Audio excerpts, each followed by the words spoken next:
ফেব্রুয়ারিতে ত্রয়োদশ জাতীয় সংসদ নির্বাচন। সারা দেশ প্রস্তুত হচ্ছে একটি অবাধ, সুষ্ঠু ও গ্রহণযোগ্য নির্বাচনের জন্য।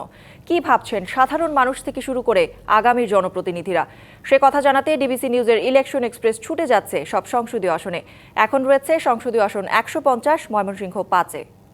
সিএসআরএম ডিবিসি ইলেকশন এক্সপ্রেস আজ রয়েছে ময়মনসিংহ ৫ আসনে। জমিদারি, ঐতিহ্য এবং ইতিহাস ঘেরা এই উপজেলা মুক্তাগাছা উপজেলা নিয়ে ময়মনসিংহ ৫ আসন গঠিত। স্বাধীনতা পরবর্তী সময়ে দীর্ঘ দিনেও আসলে মানুষের মৌলিক চাহিদার খুব বেশি একটা উন্নয়ন ঘটেনি এই উপজেলায়, এবং এই উপজেলাতে একেবারে যে ৭ লাখ মানুষ রয়েছে, পুরুষ এবং নারী প্রায় সমান সমান।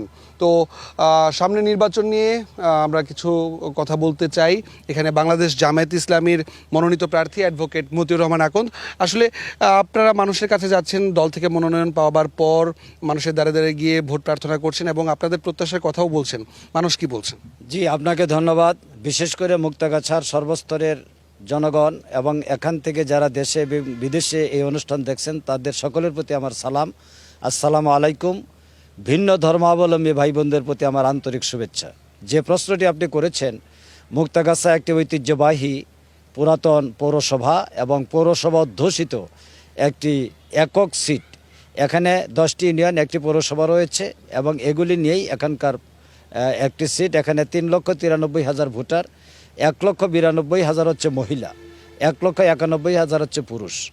সুতরাং পুরুষের চাইতে মহিলা ভোটার সংখ্যা এখানে বেশি। ভোটার সহ 7 লক্ষ লোকের মানুষের বসবাস যে জায়গাটিতে, এই জায়গাটি পুরাতন হওয়ার কারণে যে ধরনের উন্নয়ন, সুযোগ সুবিধা, শিক্ষা, সংস্কৃতি এবং আইন শৃঙ্খলা পরিস্থিতি, কৃষি, শিল্প, সব জায়গায় যে সুযোগটা থাকার দরকার ছিল এখানে তার কিছুই নেই। আপনি যদি ঘুরেন মুক্তাগাছা পৌরসভার রাস্তাকে কোনো রাস্তা মনে হবে না, মনে হবে একটা যুদ্ধ বিধ্বস্ত এলাকায় প্রবেশ করলাম।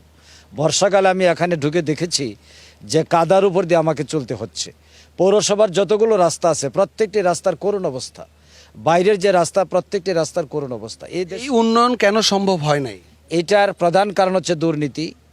আর যারা এখানে অতীতে এমপি নির্বাচিত হয়েছিলেন, যারা রাষ্ট্র পরিচালনার দায়িত্ব পালন করেছিলেন, তারা জনগণের সুযোগ এবং সুবিধা, তাদের কষ্ট লাঘব করার জন্য এখানে ভূমিকা রাখেন নাই। তারা নিজেদের সুবিধা অর্জন করার জন্য এখানে রাজনীতি করেছেন এবং ভূমিকা পালন করেছেন। সামনে তো নির্বাচন, আপনি নির্বাচন করছেন এবং কি আপনার এখানে বিএনপি প্রার্থী দিয়েছে, বিএনপি আপনার প্রতিদ্বন্দ্বী দল হিসেবে রয়েছে। আসলে নিজেকে কেন যোগ্য মনে করছেন? মানুষ আপনাকে কিভাবে গ্রহণ করেছে? আপনি জয়ের ব্যাপারে কতটা নিশ্চিত? প্রথম কথা হচ্ছে, আমি নিজেকে কখনো যোগ্য বলে ভাবি না, মনে করি না। যোগ্যতার স্বীকৃতি মানুষ দিবে। আমি লেখাপড়া করেছি আরকে হাই স্কুল থেকে, শহীদ স্মৃতি কলেজ থেকে, রাজশাহী বিশ্ববিদ্যালয় থেকে, লন্ডন ওলভারহ্যাম্পটন ইউনিভার্সিটি থেকে, বর্তমানে বাংলাদেশের সর্বোচ্চ আদালত সুপ্রিম কোর্টে প্র্যাকটিস করি। সুতরাং এখানেই আমার জন্ম, এখানে আমার বেড়ে ওঠা। এই যে জায়গায় বসে আছেন এই এলাকায় আমার বিচরণ ক্ষেত্র। এখানকার প্রত্যেকটি মানুষ ছোটোকাল থেকে আমাকে দেখেছে, আমার যোগ্যতা, ব্যক্তিত্ব, ব্যক্তিগত চরিত্র সব জানে। সুতরাং I never think that I am a eligible person and qualified person. But জয়ী হতে পারলে তরুণ যারা রয়েছে, নারী যারা রয়েছে, সাধারণ কৃষক, ভোটার যারা রয়েছে, তাদের জন্য আপনার কি পরিকল্পনা? আমার প্রথম পরিকল্পনায় হচ্ছে এখানকার তরুণ এবং যুব সমাজ বিপুল সংখ্যক রয়েছেন যাদের কর্মসংস্থানের কোনো অ্যারেঞ্জমেন্ট নাই। এই কর্মসংস্থানের 1 নম্বর প্রায়োরিটি হবে আমার। এবং মুক্তাগাছা একটা ব্যবসা বান্ধব এরিয়া, শিল্প বান্ধব এরিয়া, শিক্ষা বান্ধব এরিয়া, যথেষ্ট সুযোগ এখানে আছে। যমুনা ব্রিজ থেকে পূর্বাঞ্চলে যোগাযোগের প্রাণকেন্দ্র হলো মুক্তাগাছা।